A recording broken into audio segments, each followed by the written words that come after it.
Hello दोस्तों, सभी को नमस्ते। स्वागत है कहानियों की दुनिया में आप सभी का।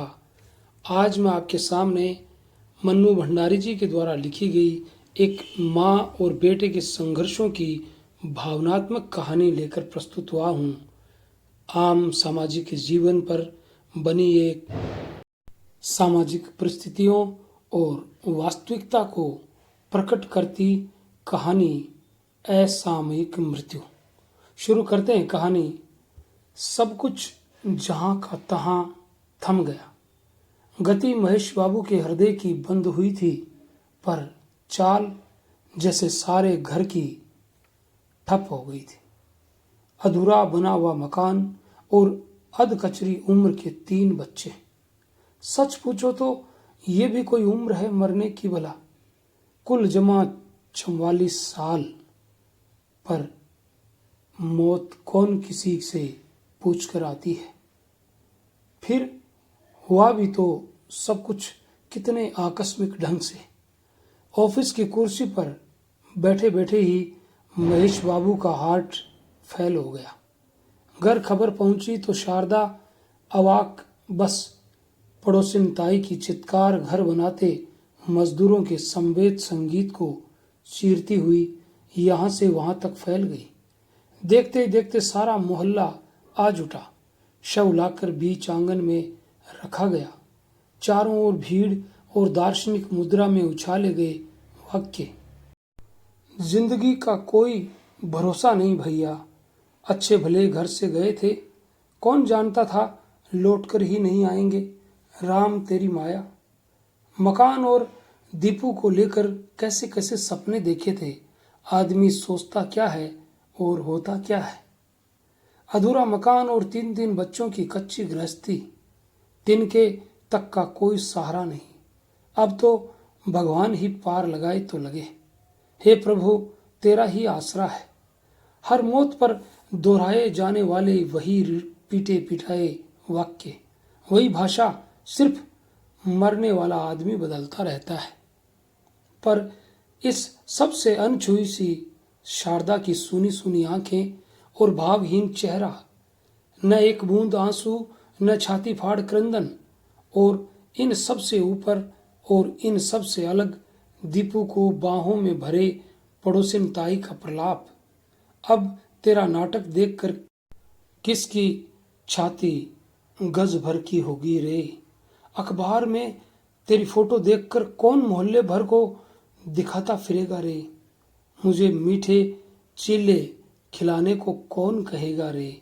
शव उठा और सब कुछ पहले तक हंसती बोलती काया जलकर राख की ढेर हो गई। और रात तक जैसे सब कुछ शांत हो गया।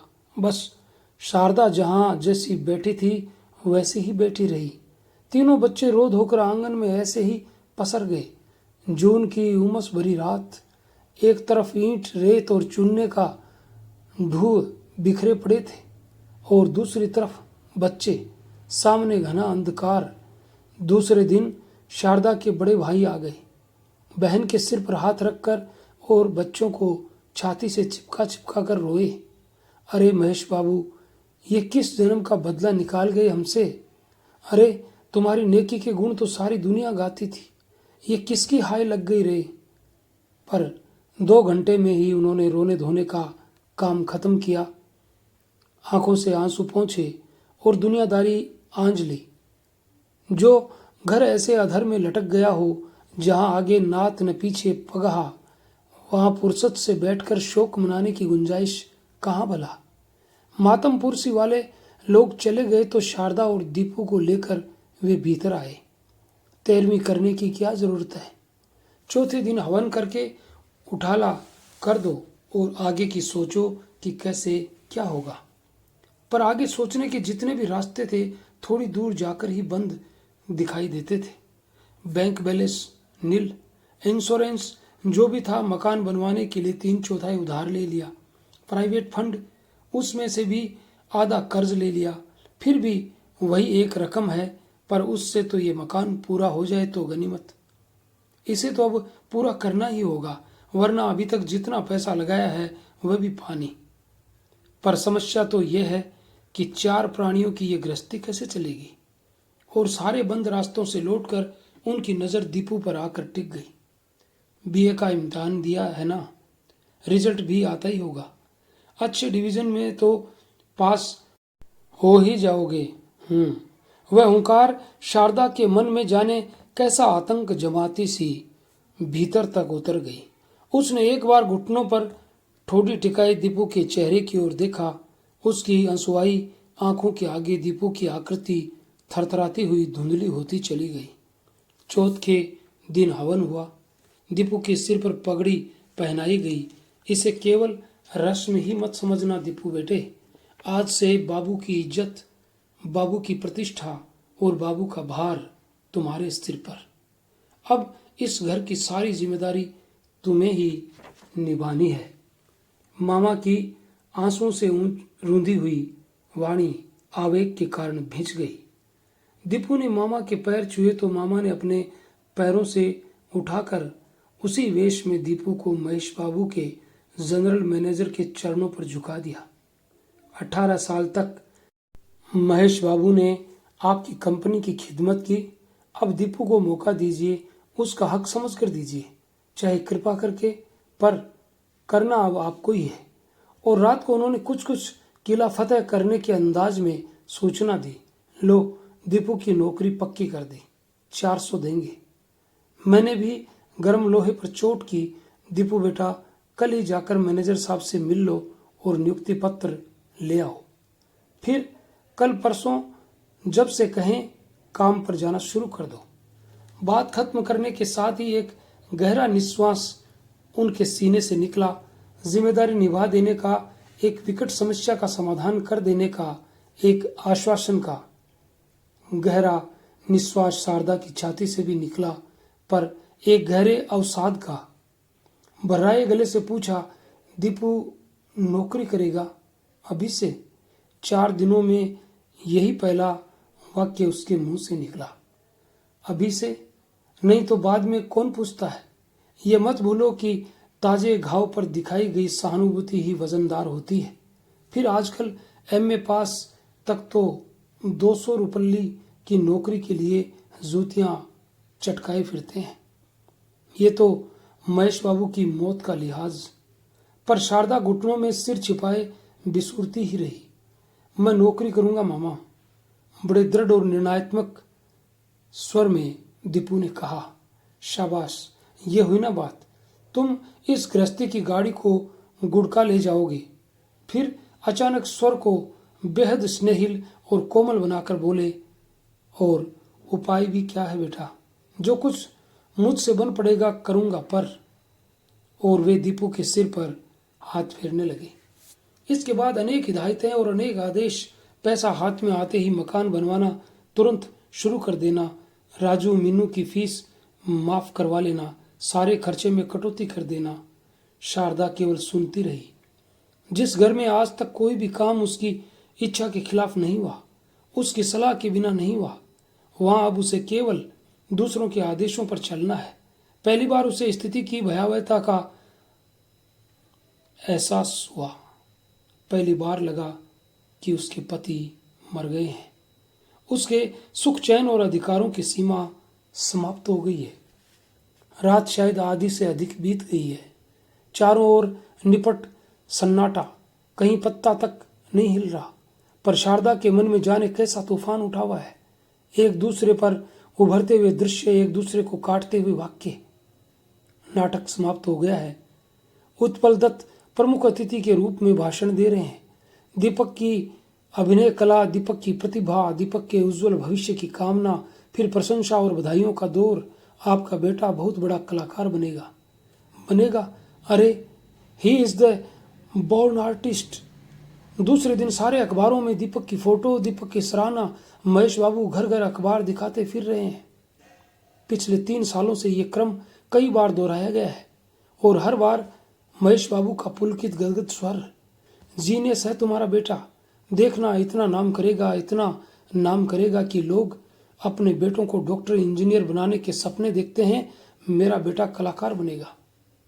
तापस बाबू कह रहे हैं, इस लड़के के बारे में ट्रेडिशनल ढंग से सोचने से काम नहीं चलेगा। इसे इस बार पुनः भेजिए। अभिनय की ट्रेनिंग लेने के बाद फिल्म वाले लोग हाथों हाथ उठा लेंगे। ये सब नामी एक्टर जक मारेंगे इसके सामने। पिछले 3 नाटकों में कुंतल ही हीरोइन का रोल कर रही है। अक्सर घर आती रहती है। महेश बाबू रस भीनी आवाज में कहते हैं, देख लेना, घर में भी यही हीरोइन बनकर आएगी। शारदा केवल मुस्कुराती है। दीपू की आंखों में कैसे कैसे सपने तैरने लगे हैं। उसके सपनों की छाया हर किसी की आंखों में दिखाई देने लगी है। मीनू अपने दीपैया को अमिताभ बच्चन समझने लगी है। दीपू की सफलता और यश से छाती फुलाए फुलाए राजू अपने दोस्तों में हीरो बना घूमता है। एक नए नाटक की तैयारी हो रही है। दीपू को न खाने का होश है, न पीने का। पागलों की तरह उसमें जुटा है। गर्मी में थके मांदे महेश बाबू ऑफिस से आकर ठेकेदार से सिर फोड़ने बैठते हैं। सीमेंट लक्कड़ तो शारदा दीपू पर ही बरस पड़ती है। सारे दिन नाटक नाटक, ये नहीं कि बाबू का थोड़ा सा हाथ ही बंटा दो। दीपू कुछ कहे उससे पहले ही महेश बाबू रोक देते हैं। अरे, उसे कहाँ इस पचड़े में डालती हो? ये सब क्या उसके बस का है? और इन सारे दृश्यों और आवाजों को चीरता हुआ दीपू का दृढ़ निर्णयात्मक स्वर, मैं नौकरी करूंगा मामा।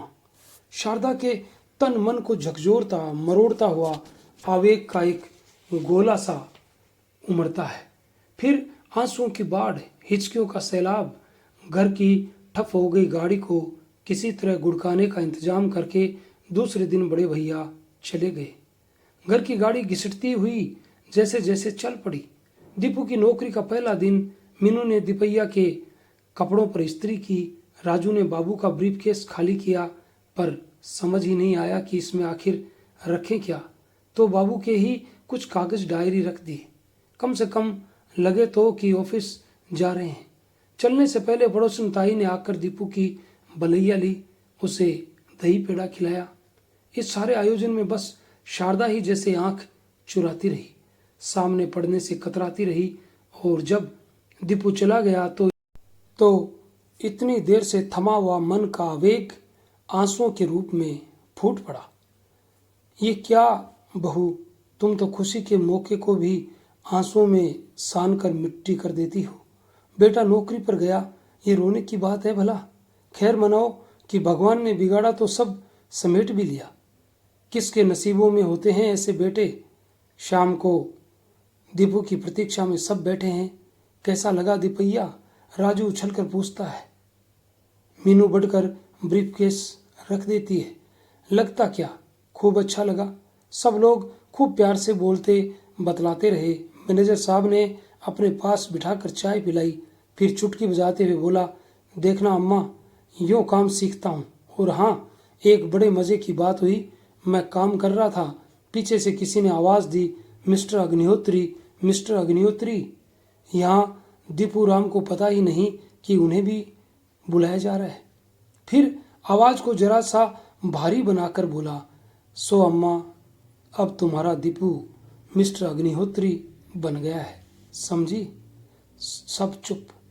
तो बाबू की हुबहू नकल करते हुए बोला, मीनू बिटिया, एक कप चाय तो पिलाओ गर्मा गर्म। राजू मीनू के चेहरों पर जरूर हल्की सी मुस्कुराहट आई, पर शारदा इस पर भी चुपचाप तरकारी काटती रही। तो दीपू एकदम फट पड़ा। अम्मा, बाबू की नकल करने पर तुमने मुझे डांटा क्यों नहीं? क्यों नहीं हमेशा की तरह उठकर मेरी पीठ पर धूल जमाया? चाय के साथ क्या खाएगा? परांठा बना दूं? नहीं, पहले बताओ तुमने मुझे डांटा क्यों नहीं? अब क्या तू दीपू है जो डांटूं? अभी तूने ही तो कहा है कि अब से मैं मिस्टर अग्निहोत्री बन गया। रूंधे हुए कंठ से शारदा ने कहा और कुछ लेने के लिए उठकर भंडार घर में चली गई। नहीं अम्मा नहीं, तुम बोलती नहीं, डांटती नहीं, कुछ भी तो नहीं करती। तुम इस तरह रहोगी तो मुझसे भी कुछ नहीं किया जा सकेगा। बता ही देता हूँ। हाँ, हंसी मजाक करके सबको बहुत सहज बनाने के प्रयास में दीपू खुद कहीं बहुत असहज हो गया। शारदा भीतर गई तो वहीं घुटनों में सिर देकर बैठ गई। किससे बोले वह पहले की तरह। खाने के समय तरह तरह की फरमाइशें करने वाले और बने खाने में दुनिया भर की मीन मेख निकालने वाले ये बच्चे बिना चूं चपड़ किए दाल से रोटी निगल लेते हैं। 10 बार कहने पर भी हर काम को टाल जाने वाली ये मीनू बिना कहे उसके काम में हाथ बटाती रहती है। करने न करने का सब कार्य करती रहती है। दिन भर में रुपया 2 रुपया झपट कर ले जाने वाला राजू आंगन में बैठा बैठा सिर्फ उड़ती हुई पतंगों को देखता रहता है। पढ़ाई और नाटक के सिवाय जिसने दिन दुनिया के बारे में कुछ ना जाना न समझा, वही दीपू बाबू के रजिस्टरों से हिसाब किताब समझने की कोशिश करता रहता है। अब से ऑफिस का काम जो क्या करेगा। कितने अपरिचित हो उठे हैं उसके अपने बच्चे। उनसे क्या बोले, कैसे बोले। ये घर उसका है जिसका आंगन शाम को हंसी मजाक और नकलों से गूंजता रहता था। नाटकों के आधे रिहर्सल यहीं होते थे। रिहर्सल नहीं होता तो नकलें उतारी जाती। राज कपूर के संवाद, दिलीप कुमार के संवाद, आंखें बंद कर लो तो पहचान नहीं सकते कि दीपू बोल रहा है या दिलीप कुमार। कॉलेज के लेक्चरर्स की नकल होती, पड़ोस के बूढ़ों की नकल होती और फिर एक दिन बाबू की नकल उतरी। हूबहू वही आवाज, वही लहजा। राजू मीनू हंसते हंसते लोटपोट। शारदा ने हंसी भीतर ही घोटते हुए पीठ पर धोल जमाया। बस अब बाप की ही नकल उतारा कर, बेशरम कहीं के। पीठ ठोकी है ना, बहुत अच्छी नकल करने के लिए। अरे अम्मा, जीनियस है तुम्हारा बेटा, जीनियस। अम्मा अगर कोई बढ़िया मेकअप कर दे तो बाबू का रोल ऐसे अदा करूं कि तुम पहचान ही न सको कि दीपू कौन और बाबू कौन। दीपू पार्ट याद कर रहा है। नाटक की एक प्रति राजू को पकड़ा दी। डॉक्टर वाला पार्ट तू बोलता चल। 5 मिनट बाद ही दीपू बिगड़ पड़ता है। अरे यार राजू, 2 डायलॉग तक तू ठीक से नहीं बोल सकता, गधा कहीं का। राजू कापी हवा में उछाल देता है। मुझे कौन तुम्हारी तरह एक्टर बनना है, मैं तो डॉक्टर बनूंगा। बनेगा डॉक्टर। डॉक्टर की एक्टिंग तक तो की नहीं जाती, असली डॉक्टर बनेगा। शक्ल देखो इनकी। राजू को शिकायत है बाबू से। जब देखो दीपैया की तारीफ करते रहते हैं, उनकी बात करते रहते हैं। दीपू को ये बनाना है, दीपू को ये करेगा, जैसे हम तो कुछ है ही नहीं। रूठे हुए राजू को बाबू अपने पास खींच लेते हैं। देख भैया, मैं दीपू को एक्टर बना दूं तो दीपू तुम्हें डॉक्टर बना देगा। अरे किसी फिल्म में दांव लग गया ना, और अब लगा ही समझ, तुझे बाहर भेजेगा मेडिकल के लिए। राजू को एक गोदी में बैठा देखकर मीनू दूसरी गोदी में जा लदती है। शारदा डपटती है। ये उम्र है तुम लोगों की गोदी में लदने की। बड़े बड़े ढींगड़े हुए माँ बाप के लिए भी बच्चों की कोई उम्र होती है। और बच्चों पर बरसता हुआ महेश बाबू का लाड़ सारे आंगन में महकने लगता।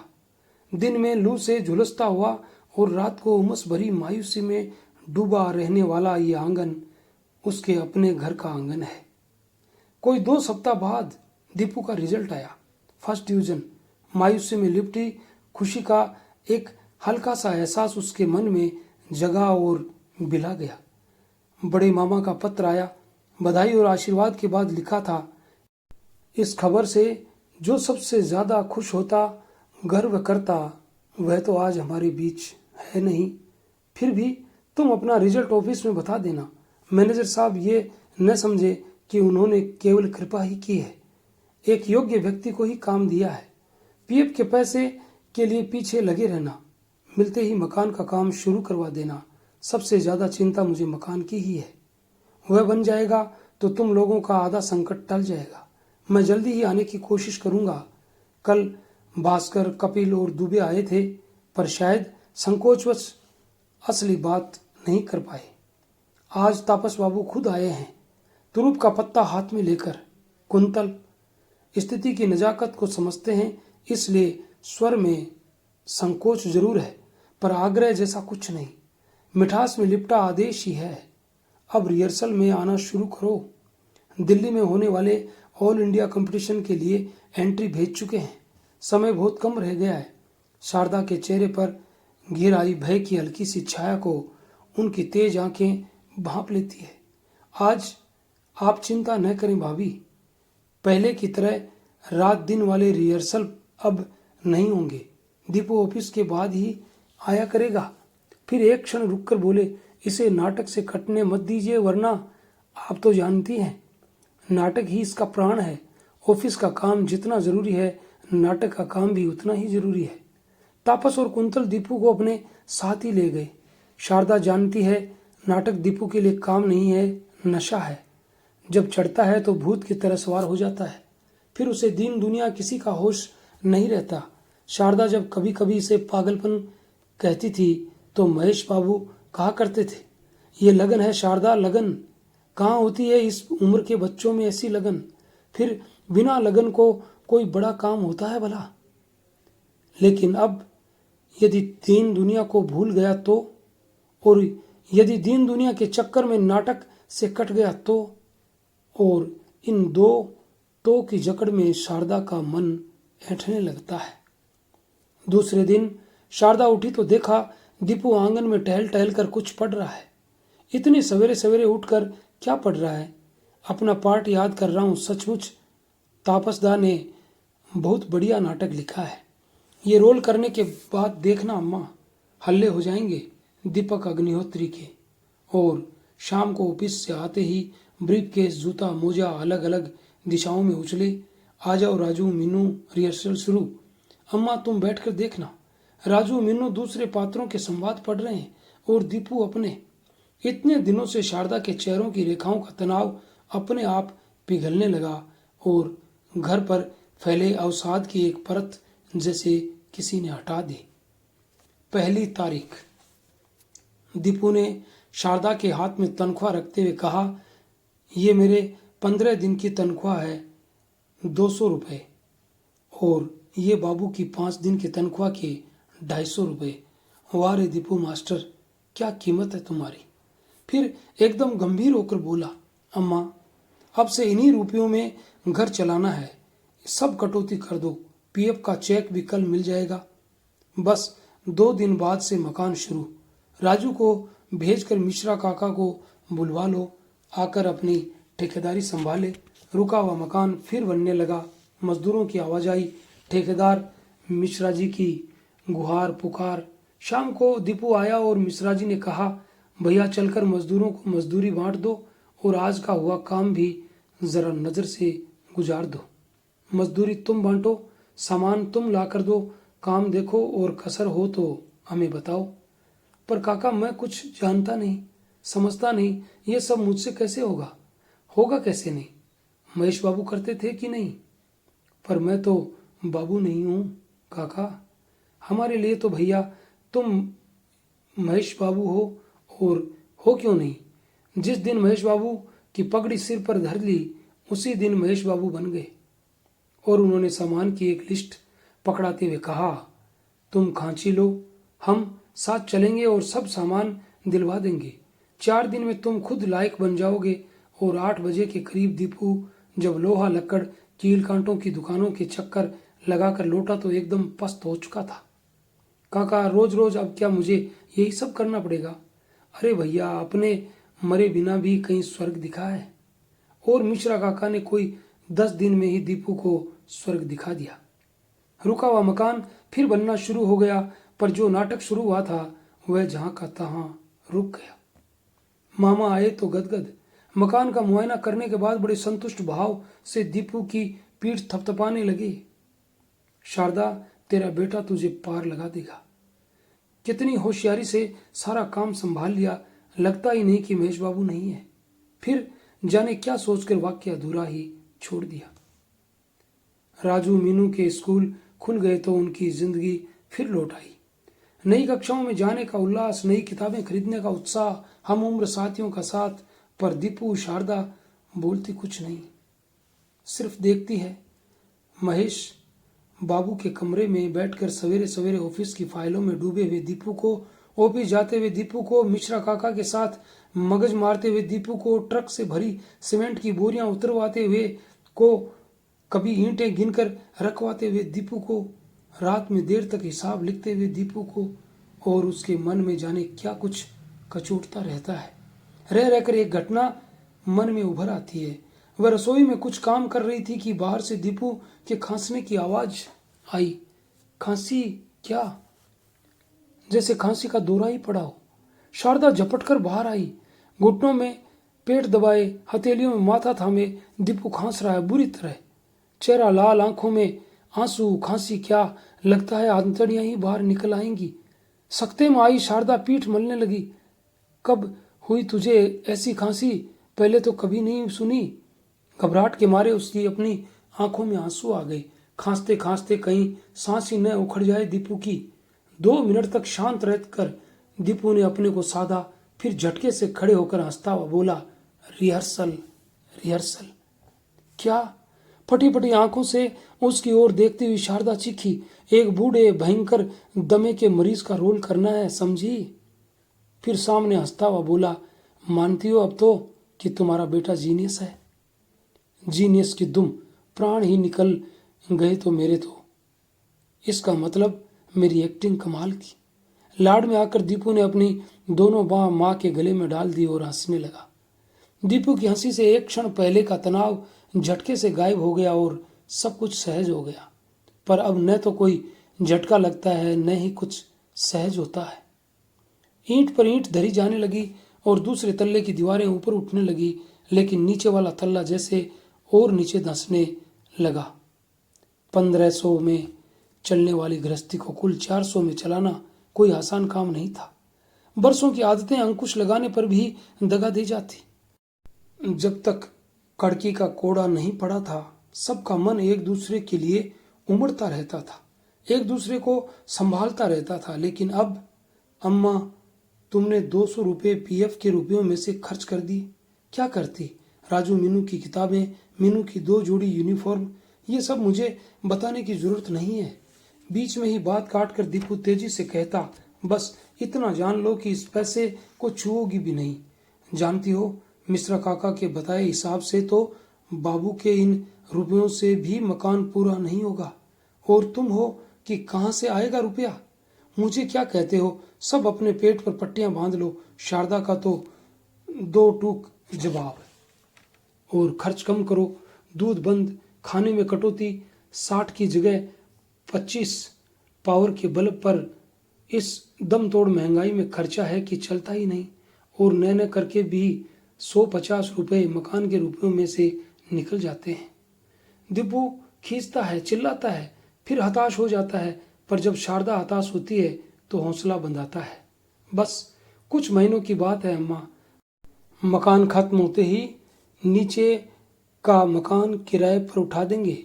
600 न मिले तो 550 तो कहीं नहीं गए। ऊपर का 3 कमरों वाला सेट 300 में और 2 वाले में रहेंगे। बस फिर पहले जैसे ठाठ। और ये हवाई आश्वासन ही 8-10 दिनों के लिए सबसे मन का पैनापन काट देता है। राजू मीनू अपनी जरूरत की चीजों की सूची कुछ महीनों के लिए स्थगित कर देते। शारदा फिर कतर ब्योंत में लग जाती। 4 महीनों में दीवारें उठ गई, छत भी पड़ गई, पर रुपया खत्म। बनता मकान फिर ठप हो गया। दीपू परेशान, उसे कर्ज भी कौन देगा? बस मामा का ही भरोसा है। उनके आश्वासन भरे पत्र आते, पूरी कोशिश कर रहा हूं, इंतजाम होते ही रुपया भेजूंगा, पर रुपए नहीं आते। मकान बन रहा था तो सबके पास जैसे अपनी उम्मीदें टिकाने का एक सहारा था। वह बंद हुआ तो गहरी निराशा ने सबको बुरी तरह काट दिया, अपने भीतर से भी, आवाज में, एक दूसरे से भी। राजू दीपू की अनुपस्थिति में खुलेआम चिल्लाता, मकान मकान, गाड़ दो हमें इस मकान में, सारा रुपया इन दीवारों में फूंक दिया। शारदा झिड़कती तो उसे भी टके सा जवाब पकड़ा देता। दीपू ऑफिस से आकर राजू मीनू को नहीं देखता तो पूछता है, कहाँ जाते हैं ये आजकल रोज रोज? पड़ोस में, जब देखो वहां घुसे रहते हैं, पढ़ना लिखना नहीं रहता इन्हें। शारदा चुप रह जाती है, पर राजू चुप नहीं रहता। पढ़ना लिखना इन दियों जैसे चूंधे बल्बों में पढ़ सकता है भला कोई? किताबें हैं हमारे पास जो पढ़ लें। दीपू तमतमा कर रह जाता है। राजू थाली सरका कर उठ जाता है। रोज रोज वही आलू की रसेदार सब्जी और सूखी रोटी नहीं खाना हमें। मीनू आजकल उसकी चेली हो रही है, वह भी उठ जाती है। खैर मनाओ कि ये भी खाने को मिल रहा है, वरना भीख मांगते नजर आते। मांग लेंगे भीख तुम लोग ताजमहल चिनाओ बैठकर। शारदा गुस्से से थरथराते हाथ को थाम लेती है किसी तरह, पर आंखों से जैसे अंगारे बरसने लगते हैं। रात 9 बजे राजू और मीनू घर में घुसे। कहाँ गए थे? प्रश्न की बंदूक दागी। सिनेमा। बिना झिझक के राजू ने एक एक अक्षर पर जोर देकर कहा और साथ ही जोड़ दिया, पैसे अम्मा से नहीं लिए थे, शिव ने दिखाया है अपनी तरफ से, वरना एक लेक्चर और सुनो। तड़ाक। दीपू का भरपूर हाथ राजू के गाल पर। देख रहा हूं बदतमीज और ढीठ हुए जा रहा है, दिन पर दिन लाट साहब समझने लगा है अपने आप को। शारदा राजू को घसीट कर अंदर ले जाती है, पर लौटकर दीपू के पलंग के सामने खड़े होकर पूछती है, दीपू, राजू पर हाथ क्यों उठाया? शारदा का ये रूप, ये आवाज, ये प्रश्न, सब कुछ एकदम अप्रत्याशित। सिनेमा देखने चला गया तो कोई गुनाह कर दिया? इस उम्र में किसे शौक नहीं होता देखने को? पहनना, हंसना, खेलना, सभी कुछ तो छोड़ दिया है मेरे बच्चों ने। और बिना जवाब ही अपेक्षा किए शारदा जैसे आई थी चली गई। मेरे बच्चे। दीपू की खोपड़ी पर यही शब्द घनघनाता रहा। लेकिन 2 दिन बाद ही जब राजू ने शारदा से कहा, अगले हफ्ते इम्तिहान के फॉर्म भरने हैं, मिस्टर बोर से कह देना इम्तिहान दिलवाना है, तो रुपयों का इंतजाम करके रखे, तो शारदा ने भी थप्पड़ जड़ दिया उसके गाल पर। बेशरम, बदतमीज कहीं के, तुम लोगों के पीछे उसने अपने आप को झोंक दिया, बिल्कुल मार दिया, और तुम लोग ही कहोगे बोर।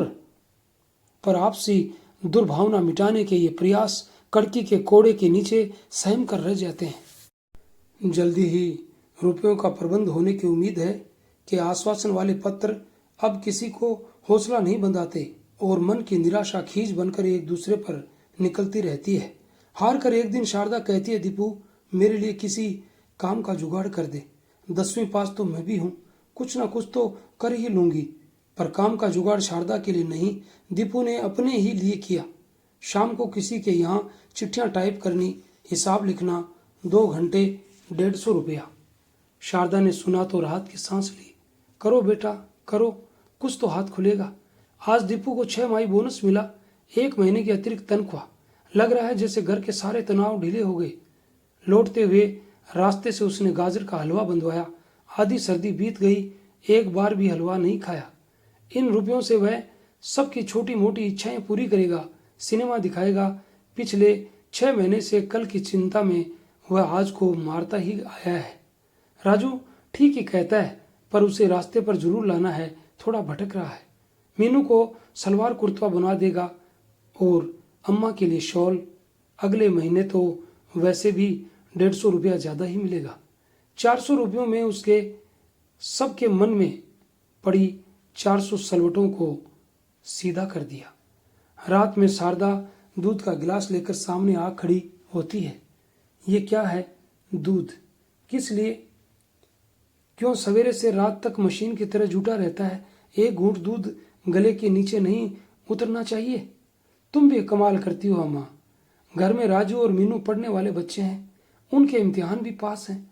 दे सको तो उन्हें दूध दो।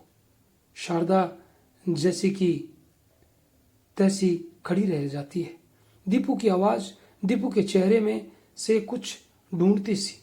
2 महीने बाद एक दिन अवतार की तरह मामा प्रकट हुए, पक्का और बढ़िया इंतजाम करके। अग्रवाल ट्रेडिंग कंपनी है खासी बड़ी, ये अपना एक ऑफिस यहाँ भी खोलना चाहते हैं। उन्हें 4-5 कमरों का एक मकान चाहिए मेन मार्केट के पास। बस ये मकान मैंने उनके गले उतार दिया। अग्रवाल साहब से पुराना रसूख है, सारी स्थिति समझाकर कह दिया कि हमें 20,000 रुपया एडवांस दे दें और 3 महीने बाद मकान ले लें। 3 महीने से ज्यादा का काम है भी नहीं। वे मान गए। दीपू को जैसे विश्वास ही नहीं हो रहा था। मानेंगे क्यों नहीं? गौरीशंकर की बात और न मानी जाए। आत्मविश्वास और दर्प उनकी आवाज में छलका पड़ रहा था। मकान फिर बनने लगा। अम्मा, हमारे रहने का हिस्सा तो जैसा तैसा बन ही गया। इन रुपयों से किराए पर उठाने वाला सेट पूरा करवा देता हूँ ऊपर का। प्लस्तर, दरवाजे और टीम टाम में 1.5 महीने से ज्यादा नहीं लगेगा। पूरा करते ही इसे भी किराए पर उठा देते हैं। किराया आना शुरू हो जाएगा। अब मिश्रा काका को बुलाकर भी क्या होगा। दिन भर काम की निगरानी तुम रख लेना, बाकी मैं अकेला ही कर लूंगा। अब तो सब समझ गया, क्यों उन पर बेकार ही रुपए खर्च किए जाएं। किराए वाले सेट में टीम टाम थोड़ी ज्यादा करवा देते हैं, किराया अच्छा मिलेगा। शारदा सुनती रहती है और मुग्ध भाव से देखती रहती है। दुनियादारी में पटु हुए अपने इस बेटे को, और मकान पूरा हो गया। मामा मिस्टर गुप्ता के साथ साथ ही आए हैं। हफ्ते भर में नीचे की रंगाई पुताई पूरी हो जाएगी तो वे अपना सामान जमाना शुरू कर देंगे। ऊपर का 3 कमरों का सेट भी उन्होंने ही किराए पर ले लिया अपने मैनेजर के लिए। ऊपर छत पर पूरा परिवार बैठा है। मामा बेहद प्रसन्न। दीपू को उन्होंने एक बाह में समेटकर अपने पास ही बिठा रखा है। राजू, मीनू, शारदा के अगल बगल बैठे हैं। संतोष और तृप्ति के भाव में लिपटा मामा का प्रवचन चालू है। दीपू बेटे, तूने महेश बाबू का सपना पूरा कर दिया। रोम रोम आशीर्वाद दे रहा होगा उनका। बड़ी हौस थी मकान की उनको। अगले सप्ताह 5 जून को ही तो बरसी है उनकी। नए मकान में ही करना, आत्मा जुड़ा जाएगी उनकी। शारदा, 1 साल और इसी तरह खींचतान करके चला लो। अगले साल कर्ज चुक जाएगा तो राजू की मेडिकल की पढ़ाई का खर्चा करने में आसानी हो जाएगी। अब दूसरा सपना तू पूरा कर दे राजू, बस डॉक्टर बन जा। 4 साल बाद फिर सब ऐश करना। कहाँ फिर मीनू आकर खड़ी हो जाएगी, इसे भी तो पार लगाना है। दीपू ने बुजुर्गों की तरह कहा तो मामा हो करके हंस पड़े। देखा शारदा, कैसा दुनियादार बन गया है तेरा बेटा, सारी जिम्मेदारी समझता है अपनी। फिर दीपू को लाड से सहलाते हुए बोले, दुनियादारी का जंजाल ही ऐसा है बेटा, बस आदमी सोचता ही रहता है कि ये हो जाए तो छुट्टी, ये हो जाए तो छुट्टी, पर इस प्रपंच में पड़े आदमी के लिए कहाँ पड़ी है छुट्टी। फिर एक भाषण आजकल के लड़कों पर। मैं तो कहता हूँ घर घर में दीपू का उदाहरण देना चाहिए जाकर। ये आजकल के वाहियात नकारा लौंडे लपाड़े कुछ सीखे तो। नालायक सारे दिन बाल काटेंगे, कूल्हे मटकाएंगे, माँ बाप और घर परिवार जाए जहन्नुम में इनकी बला से। सब प्रसन्न, सब गदगद, एक बड़ी उपलब्धि का संतोष, कुछ और कर डालने के हौसले। राजू और मीनू सामान ढो ढो कर ऊपर ला रहे हैं। शारदा ने आज दीपू की छोटी सी कोठरी खोली है। साल भर से ताला पड़ा था उसमें। सामान के नाम का बड़ा ही भरा था, फिर भी खाली तो करनी है। नाटक के उतरे हुए सेट्स, लकड़ी के दरवाजे, पेंट किए हुए पेड़, कैनवास के टुकड़े बेतरतीबी से इधर उधर बिखरे पड़े हैं, धूल में अटे जालों से घिरे। शारदा ने खींच खींच कर बाहर निकाला। अलमारी खोली, एक कतार में नाटकों में जीते हुए कप और मेडल्स रखे थे। एक क्षण को शारदा उस कतार को ही देखती रह गई। काम करने के लिए तत्पर हाथ एकाएक जैसे ढीले पड़ गए। उस कतार को बिना छुए ही उसने नीचे के खाने से 5-6 फाइलें निकाली। किसी में नाटक के टाइप किए हुए संवाद लगे थे तो किसी में अखबारों की ढेर सारी कटिंग। दीपू अग्निहोत्री, अभिनय के क्षेत्र में उभरती हुई एक नई प्रतिभा। अनुश्री संस्था का सबसे सफल और समर्थ कलाकार दीपक अग्निहोत्री। कहीं तस्वीरें इनाम लेते हुए, किसी के हाथ मिलाते हुए, उत्पल दत्त के से पीठ ठुकवाते हुए। पूना का एडमिशन फॉर्म भरकर भेजने की तो नौबत ही नहीं आई। साथ ही तापस बाबू की बात, आप इसे नाटक से मत काटिए, वरना आप तो जानती हैं नाटक इसका प्राण है।